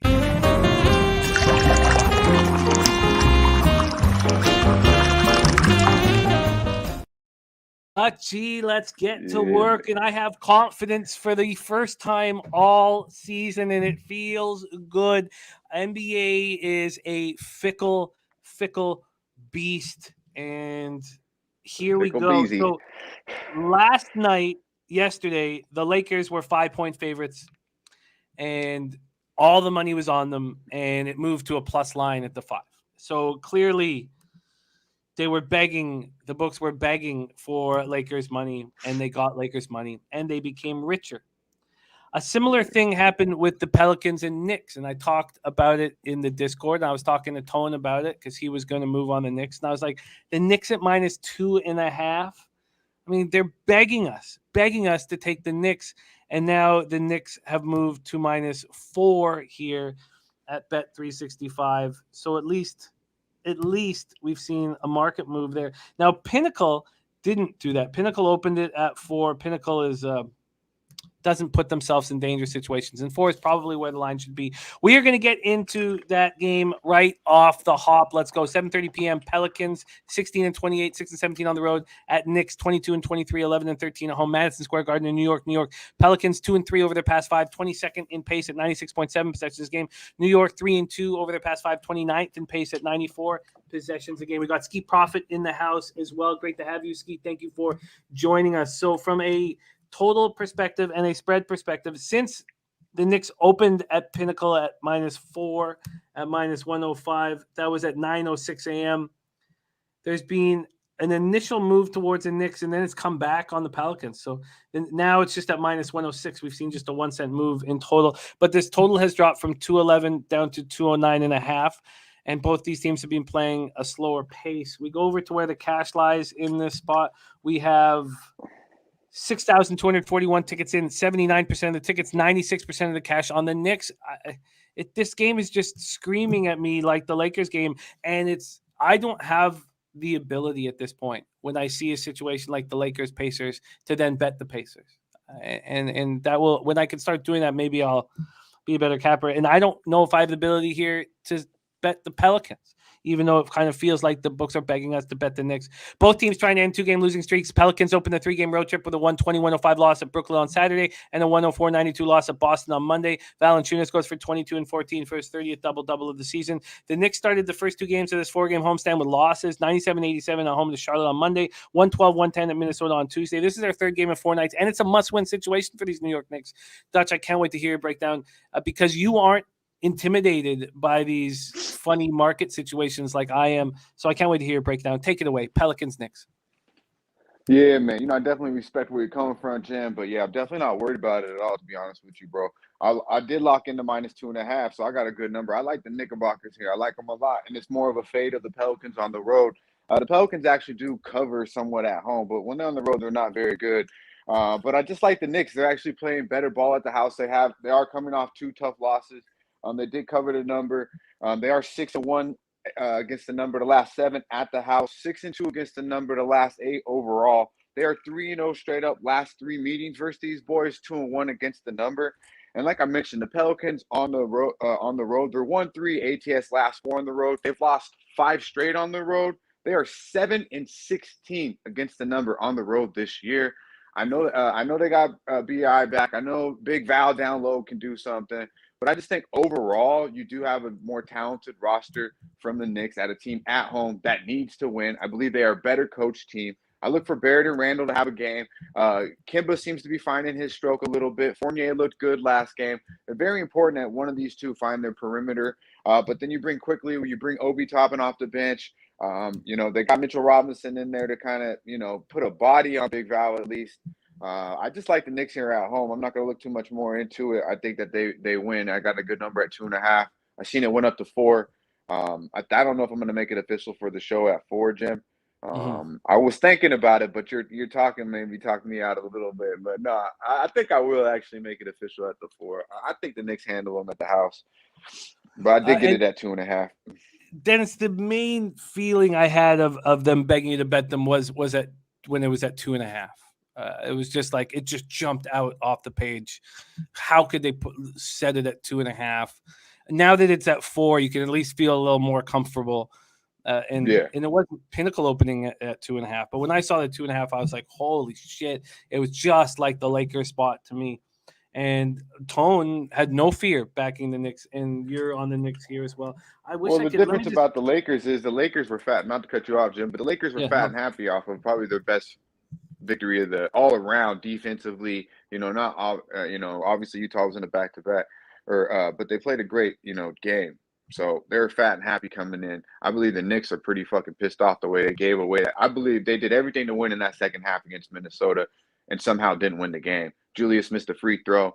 I think you're going to get the best effort from the Knicks tonight. And I just don't believe the Pelicans are that good of a team going into Madison Square Garden against a better coach team. I just think the Knicks will get it done. They should. But I need Burks to show up. I need Burks to hit an open shot too. Like, I can't stand that guy shooting these threes short every damn time. So they got to knock down the perimeter. But to me, it's about Randall and Barrett. And we have spending penny bombs moving on. Randall over 4.5 assists. RJ Barrett over 1.5 threes. Josh Hart over 13.5 points. So I like all those looks. I like Josh Hart too. He's on Klay Thompson over 2.5 threes as well. But we'll talk about that game coming up here. And Dennis Garcia says the Knicks are a sub 500 team, so bettors don't trust Nola. Knicks are money. He says 2.5 to 4. It makes total sense. 2.5 is a shocking number to open it up with, Dennis, but I hear what you're saying. Shocking though. I mean, that was just. I thought it was going to be like 3.5, 4. What it is at now, it was a little light to me, but the Knicks, they haven't been put on a very good show of this year completely. So hopefully they bring their A game tonight.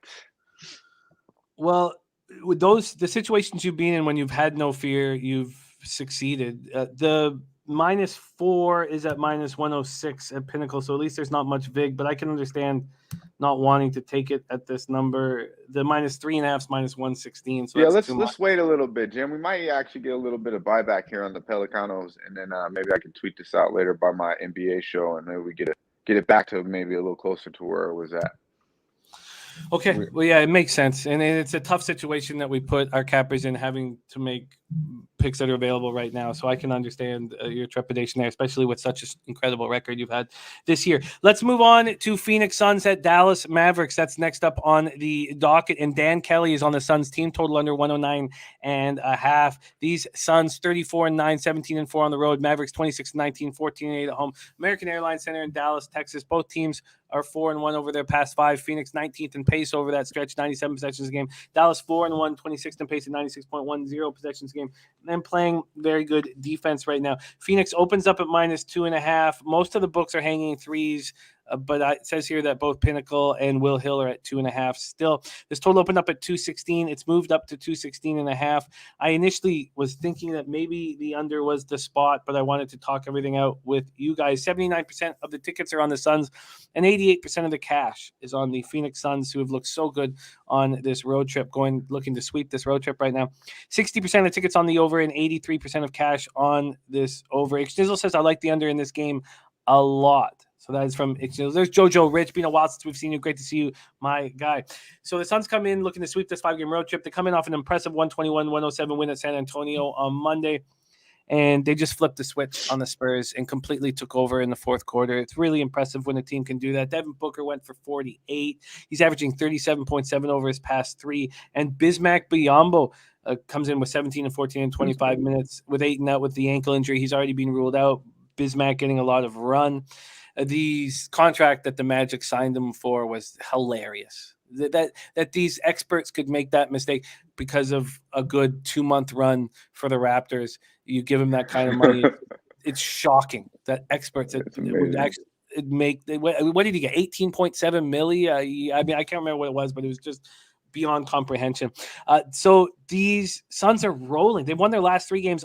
I wrote all by double digits, but if you go further, they've won their last 3 games by an average of 19.7 points. Dallas on the second half of back-to-back. They come in off their 4th straight win, 102-98 at home over the Raptors. That was another fishy line yesterday. Went down to 3.5, but Dallas covered it by a half point. Luka coming off 41 points, 14 boards, 7 assists.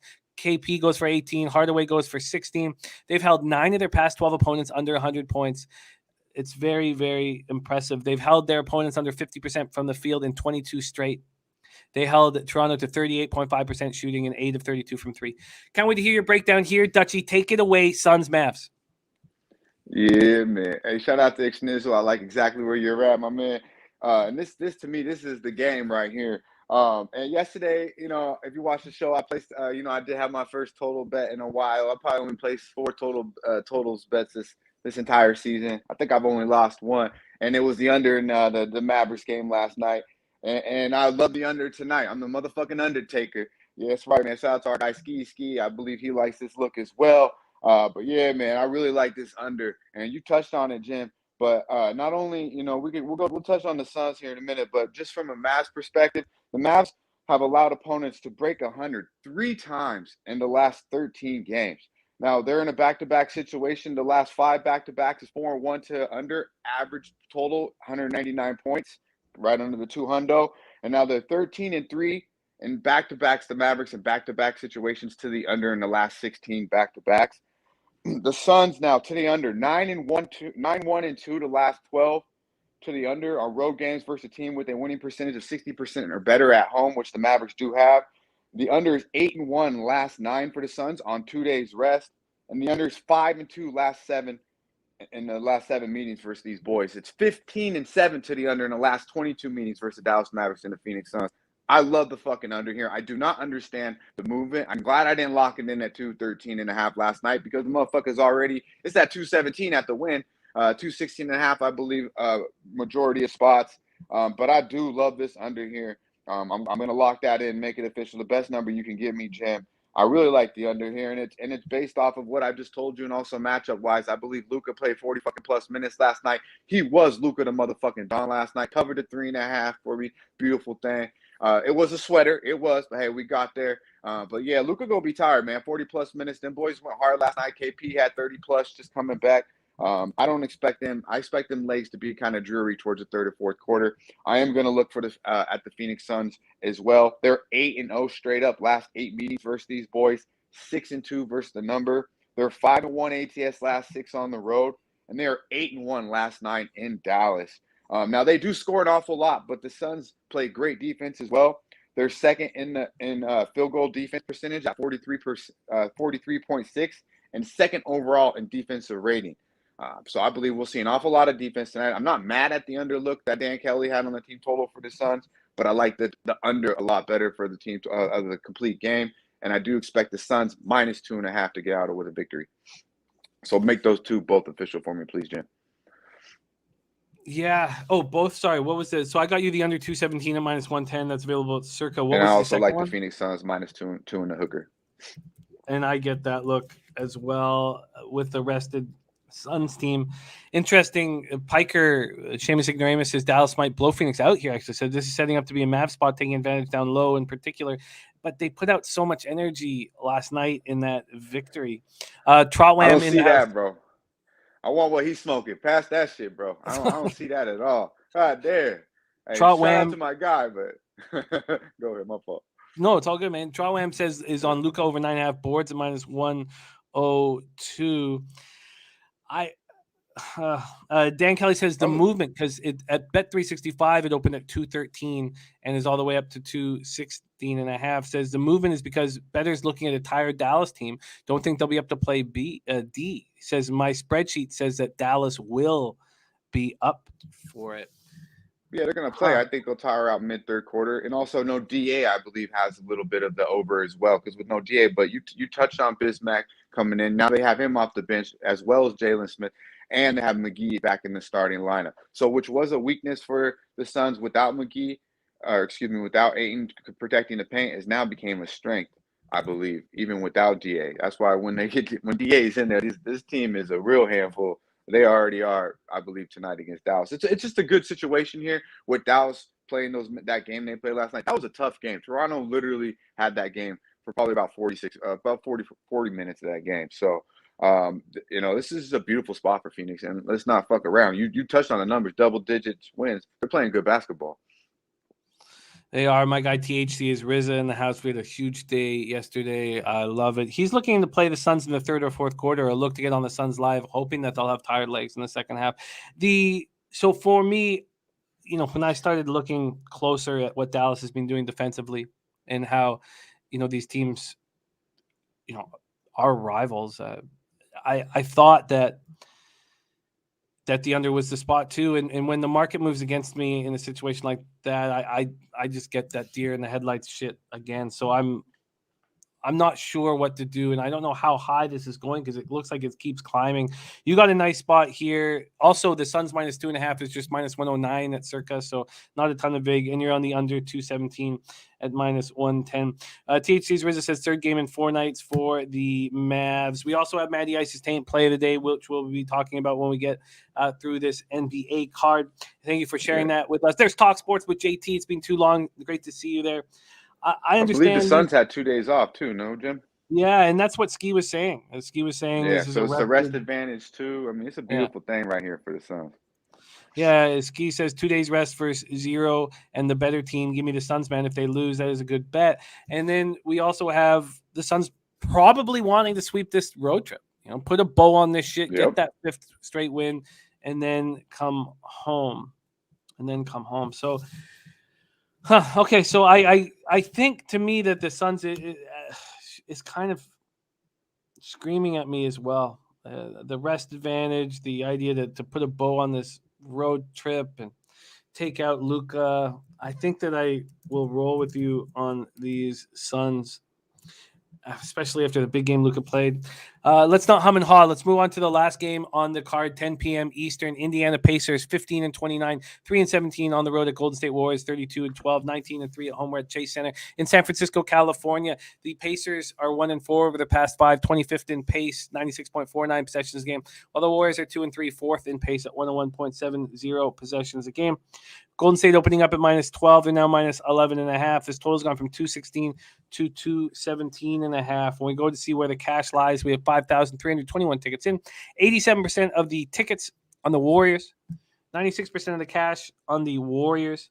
Then we have 54% of tickets on the over and just 21% of the cash on the over. So big bets coming in on the under in this spot.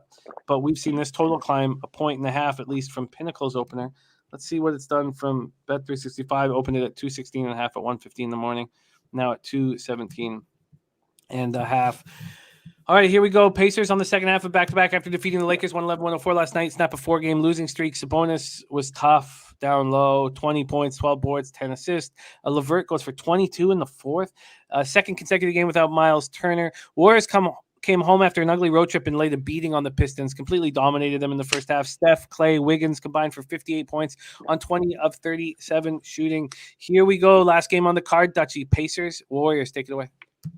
Yeah, only the motherfucking Lakers, Jimmy, could make Mr. LeVert look all world like that. Good Lord, the fourth quarter, that was a good thing. Though. Props to LeVert. He played a real soft fourth quarter. Sabonis too. I believe Sabonis won't play tonight though. From what I've seen from Rick Carlisle, he said that could be somewhat of a serious. It could be somewhat of a serious injury. I don't know if it's the ankle or what I've seen, but it didn't sound good from the report I've seen from Rick Carlisle. So if you do. I ain't gonna lie, Jim. I gave you a lot I could on these first 2 games. I really like that Mavericks game with the Suns, but this to me is a backwood, bro. But if you had to bet this game, I would load up on the Warriors. That would be the only way. I wouldn't do first half because of the back-to-back situation. I would do full game, and if you like them, I bet them now because I wouldn't be surprised if some guys get scratched out for Indiana. I think they're pretty happy leaving LA with a W and probably pretty fat and sassy, feeling good, feeling themselves, so to say. and then now they got to go into the Bay, and it might be Golden State all day. Early, it could be early and often, but I would look more full game. But I got enough action on these two games so far, and I'm not really looking to lay double digits right now. But that's the only way I could look is Golden State at the house. Ski says, tell him, how do the Pacers score without Sabonis? Jimmy says under. This total has gone up to 217.5. I guess they cut Sabonis. The paint becomes open because they already don't have Miles Turner. Yes. How do the Pacers score? But how do they stop the Warriors from scoring if that paint is so wide open? What do you think of this total? Considering, let's say, talk to me about this total with Sabonis in the lineup and with him out of the lineup. I don't think Indiana can stop anybody, so it's hard to look under. I mean, when you talk Indiana, Golden State, I'm not too big on their defense either, to be completely honest with you. I don't think they protect the paint too well. Obviously, if Draymond's back, that helps that. But I don't like what they bring off the bench at all. So when I think these two teams, I don't really think under, to be honest with you, especially the Indiana Pacers. I wonder if... But I have no real official look on that, Jim. Pacers team total first half is at 52.5. Maybe we go under that. I think you're right. How do the Pacers score without Sabonis? But are they going to be able to get any stops? Very interesting. They're not going to be able to stop Golden State. But you have to think, if Sabonis is out right now and the market isn't showing that you are dealing with a bit of an edge here, capping at this point with where the line stands right now. Yeah. Right now, to me, honestly, it feels like I should load up on the Warriors, but I haven't yet, and I want to look a little more into it. I seen it. I was like, question marks. Not really a game I was looking at, but maybe by later in the day, if I am on it, I'll tweet it out. But yeah, it does sound like if you want the Warriors, you should get them now, to be honest with you. But I'm pretty invested in these first two games. And Piker, giving a final score of 114.87, says Pacers team total under 103.5. It does sound like that type of game. Now that sounds a little more like it, Piker. Man, it's this happens to me after big days. I get tight and get okay. Let's go over this one more time. We have, at this point, Dutchie got in on the Knicks at -2.5 and hesitant to give him out at -4 as an official pick, and I completely understand that. Then we have in that spot Spenny penny bombs on Randall over 4.5 assists, Barrett over 1.5 threes. So we have that right now. Then we go into the game that he is attacking officially here. He got the under 217 in Suns Mavericks and the Suns -2.5. Dan Kelly is on the Suns team total under 109.5. Golden State team total over 114.5. That's interesting. If I was concerned of a Warriors blowout and not playing hard late, I wonder if I'd be better off taking the Warriors team total over 59.5 in the first half. Yeah, that's what just kind of popped in my head, Jim. Maybe that's the way. But the Warriors do have a tendency to start a little slow, but they didn't start slow last time out. They definitely didn't. No. It looks like they got, they're starting to round in a little bit. Clay's getting his feet under him. Yeah, maybe I might have to look into that a little bit. Billy Friedrich looking at the Pacers first half team total under. Maybe that's the spot here. The first half team total over 59.5. I think I'm going to get to the window with that. Warriors first half team total over 59.5. Great work from our Dutch boy Fresh. Dutchy 23 and 15, hitting at 60.5% plus 7.17 units. ROI plus 18.87% on the show. Spectacular. Average line -105. Nufflachon says the Warriors bench does not slow down. The Warriors bench does not slow down. Very true. I get that, but we saw an example with the Pistons game where the urgency just kind of goes away. But I hear what you're saying. Eric Jones sees a 20-point win. Okay, great stuff. Dutchy, my man. You can catch Dutch Boy Fresh on our NBA Pub Hub show. That is every day at 4 p.m. Eastern, alongside Ski Profit, Trot Wham, and Babano. Archie Bunker going back to Clay over 2.5 threes. We didn't really get into any player props, and I know that you'll be attacking those on your show, but is there any players that you are looking at right now that just for our study after the show? Not too much. I haven't looked too much into it, Jim. Treading a little lightly on the player props. If I do see anything that does stand out that I just have to fire, I'll let you know, though. I'll definitely tweet it out. But trying to just focus. I'm looking a little more into these sides and totals. I feel like there's some edges there. So and these props, man, it's a little rough for me of late. So yeah, nothing of now, but definitely we'll look into it throughout the day. Sounds good. And if you want to move on the Knicks at any point here throughout, just tweet it out and tag me, and we'll add it to your official record. Thank you so much for rolling with us. Dutch Boy Fresh in the house. Follow him on Twitter at Dutch Boy Fresh. Dutchy, any last words for the Capper Sport in the show? No, man, I was going to say, if we see a 3, I'll send it out. I don't know if we're going to see a 3, though. But yeah, man, definitely appreciate being back, seeing you back here again, Jimmy. Let's keep it up, my man. Let's get to the motherfucking window. There he is. Dutch Boy Fresh.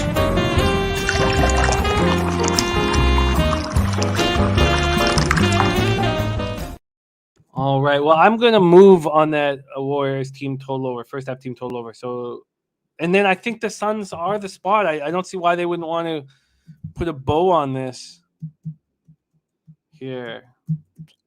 I really don't. I just 4-0 road trip, make it 5-0 and get on home. So maybe I do have 2 spots after yesterday's successful day. We have from Dan Kelly, Suns team total under 109.5. Golden State team total over 114.5. All right, let's move on to sweet taint. Sweet taint in the house. We have the taint play today is on Rice minus 2.5. He says, I absolutely love this play. They should roll tonight. So let's move over to the market in the Rice game from our Matty Ice. North Florida and Florida State in action right now. But let's move over to this Rice spot and see what we are dealing with from market moves. Here we have Rice opening up as 3.5-point favorites, and it has moved to 2.5-point favorites versus Old Dominion. So on the board here, we have the taint play of the day, Rice minus 2.5.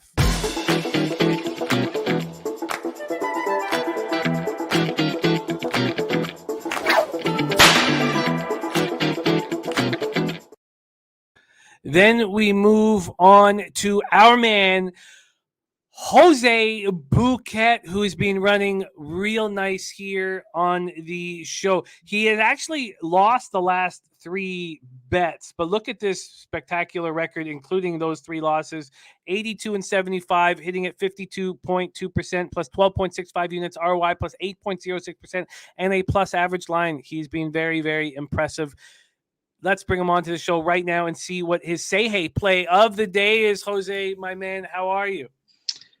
Jimmy, I'm doing okay. Can't lie, I'm doing okay. I've been a little bit cold recently. It's been a little scary. I'm not gonna lie. I'm like, did I lose it? Am I not the same person I was before? Is all the magic gone? However, I think I've gone back to my roots, and I'm gonna do something that hasn't been done on this show yet.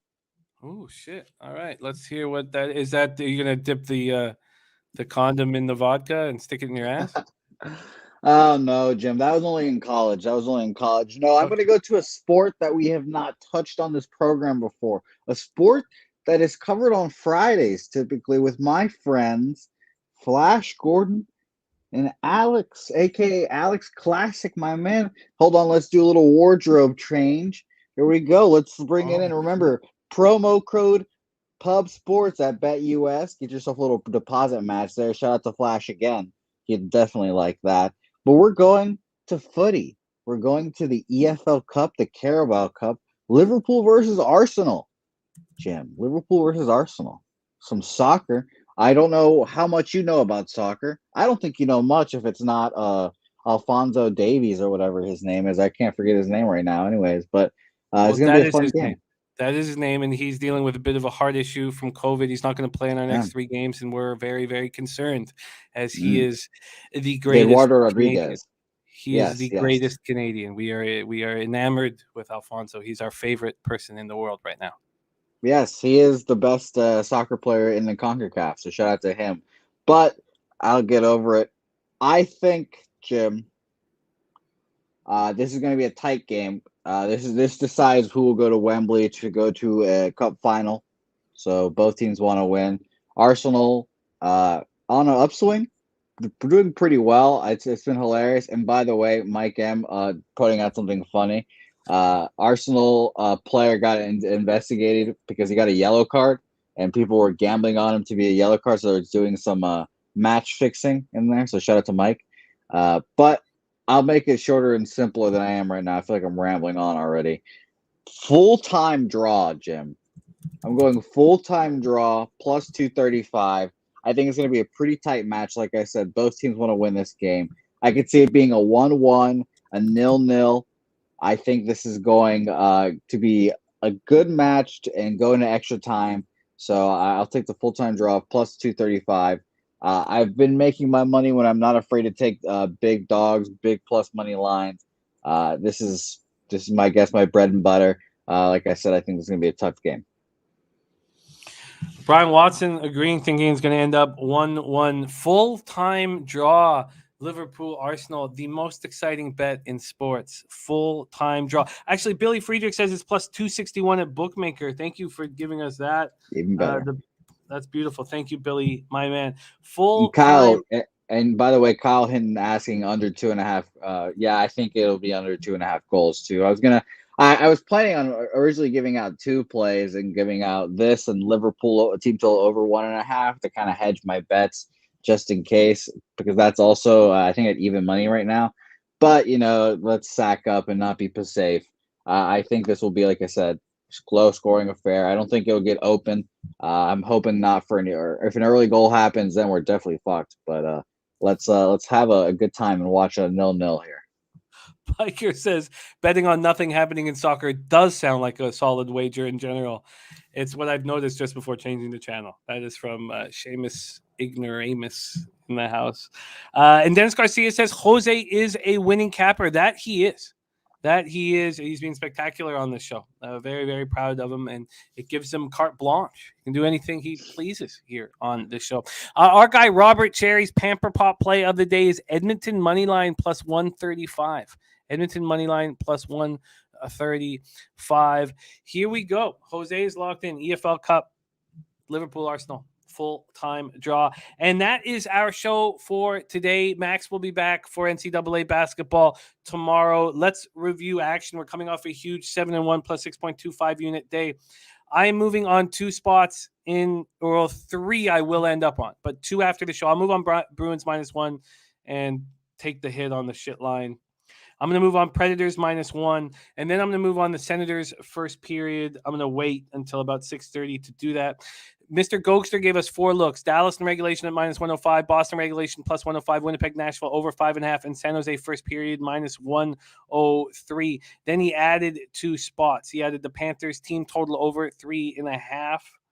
That was at -122. And he added the Senators first period over a half goal at -113. So there is that. And then in NBA, I am going to move on the Suns full game to sweep this road trip. And then I'm going to move on the Warriors first half team total over 59.5. And that will be partially with the hope that Sabonis won't be there in the lane to disrupt anything.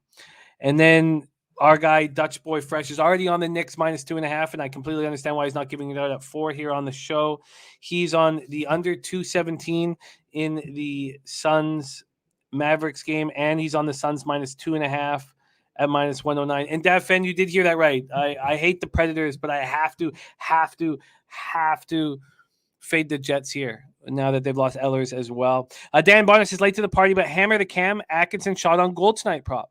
Says diehard Flyer fan here, and we suck, but Cam doesn't, and he's facing his old team who allow the most shots on goal in the NHL. Dan, that is sharp. That is sharp. Thank you for sharing that with us. I'm going to pop that here in the bottom of the chat. Thank you for taking the time to pop that into our chat, Dan. That makes sense to me. We have the taint play of the day is on Rice -2.5. And my guy Tone last night in the Discord he's on 4 spots. He's on Florida, or 3 in college. He's on Florida State -21.5. I know that's on right now. Providence -11.5. Drexel Dragons -5.5. And he's on the Knicks, and he got them at -2.5. From our guy Dan Kelly, he's on the Suns team total under 109.5. Golden State Warriors team total over 114.5. And the spot for our Ron Crawford spreadsheet play today is the Pittsburgh Penguins -1.5. And I'm on the Senators first period at this spot. There you have it. Not a long show today, a marathon show, but do check out our NFL show. It was a long one, but we had 7 different cappers up giving their looks, and it was really enjoyable to cap with everybody. Astute Chaos says, what's the Discord? Jose, do you have the link to the Discord? You do? Okay, Jose is going to pop that link into the Discord. I have not been as involved as I would like to be on the Discord, but I was on it for a few hours last night, and I'll be on it a lot more. Talk Sports with JT, Dennis Garcia, Piker, Poker Addicted 79, Trooper, Ayash Allah, a.k.a. Robert, Cherry, Mike M, THC is Rizla, Kyle Hintlian, Astute Chaos, Dan Kelly, North Ender, Crystal Warren, Dab Ben, Carney. Carney Austin is just dropping bullshit there. Sorry. Danny Lopez, Brian Watson. Thank you guys all so much. Nut Flush Allen says I have +375 at Westgate, if he's seeing that right. Wow. That's a huge spot, which I'd like to know because I'd like to give that to Jose if that's available. Marco Lou's taking the Huskies +2.5 over Oregon State. Archie Bunka 20's taking Charleston to beat Towson. On behalf of all of us here at Pub Sports Radio, thank you for watching. We have a big show tomorrow. Mr. Gogster is going to be on the show. We have It's Durrell on the show, and we have Maxwell Smart on the show. On behalf of all of us here at Pub Sports Radio, let's have another giant day. We cashed that shit yesterday. Let's cash that shit again. Get that money. Leche. Hello, bookmakers!